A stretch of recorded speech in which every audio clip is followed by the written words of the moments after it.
exercice 12. Donc dans l'exercice 12, on a une suite des 8 premiers termes, donc 8, 13, 18, 23 et 28.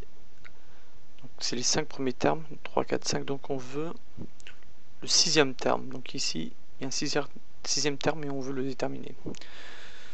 Donc en premier, ce qu'on doit faire, c'est voir la relation entre les termes qui suivent. Donc de celui-là à celui-là. Donc de 8 jusqu'à 13, on a plus 5. De 13 à 18, on a plus 5 aussi. De 18 à 23, plus 5. Donc on a plus 5 dans tous les termes. Donc on en conclut tout de suite que le 6e terme, donc plus 5 j'ai dit, donc on conclut tout de suite que la relation entre tous les termes, d'un terme à un autre, on en ajoute toujours 5. Donc pour le 6e, on va rajouter 5 par rapport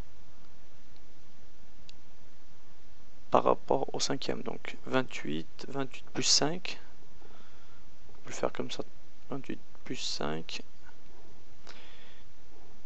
Donc on a, ça nous donne 13 ici, donc non, 33. Donc on voit tout de suite que le 6e terme est égal à 33. Donc on passe à la ligne B. Donc la ligne B calcule le 500e terme de cette succession. Donc si on sait que donc on a le premier terme, deuxième terme, troisième terme, quatrième terme. Donc on fait tout de suite on essaie tout de suite de faire une relation. Donc on sait que dans le premier terme on a 8, dans le deuxième terme on avait 13, dans le troisième terme on avait 18, et dans le quatrième terme on avait 23, et bien sûr dans le cinquième on avait 28. Mais bon, on va faire pour les 4 premiers pour l'instant. Donc le deuxième terme par rapport au premier, on sait qu'on a donc le premier, donc 8 plus 5. Le troisième terme, donc par rapport au premier, on a 8, donc par rapport au premier, plus 2 fois 5.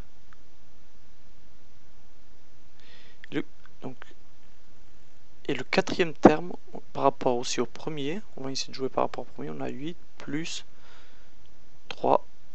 Alors là, c'était 5 que j'avais dit, donc 3 fois 5.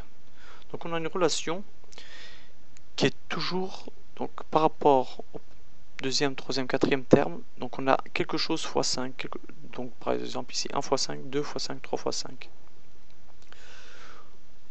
Donc si j'écris une relation, notre relation sera de 8, qui vient de là, on a toujours 8, plus n, donc plus n moins 1 fois 5.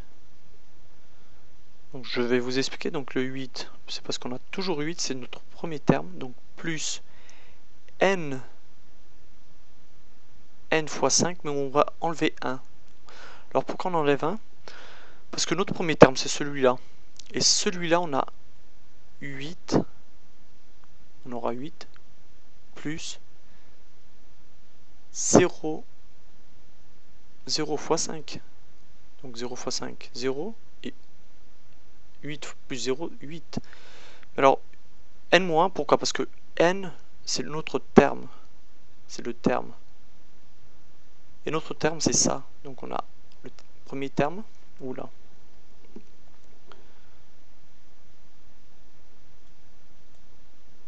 Donc j'étais en train de dire, on a le premier terme pour n égale à 1, donc. n égale à 1. On a ici n égale à 2, n égale à 3, n égale à 4. Donc si j'enlève 1, si on aura pour le premier terme, on aura, donc comme j'étais en train de vous dire, donc on aura 8 plus, donc 1 moins, donc n égale à 1, donc 1 moins 1, ça nous donne, qui nous donne 0 fois 5. Ça c'est pour notre n égale à 1. Pour notre n égale à 2, on aura 8, le terme 2 qui vient de là, donc 2 moins 1 fois 5. Donc 2 moins 1, 1. 1 fois 5, 5. Et 8 plus 5, 13. Donc on en conclut tout de suite que notre terme général, il est là. Donc 8 plus n moins 1 fois 5. Donc en faisant ça, on arrive tout de suite à déterminer notre 500e terme. Donc 8 plus 500 moins 1 fois 5. Ce qui nous donne 2503. Donc pour répondre à la ligne C, donc la ligne C,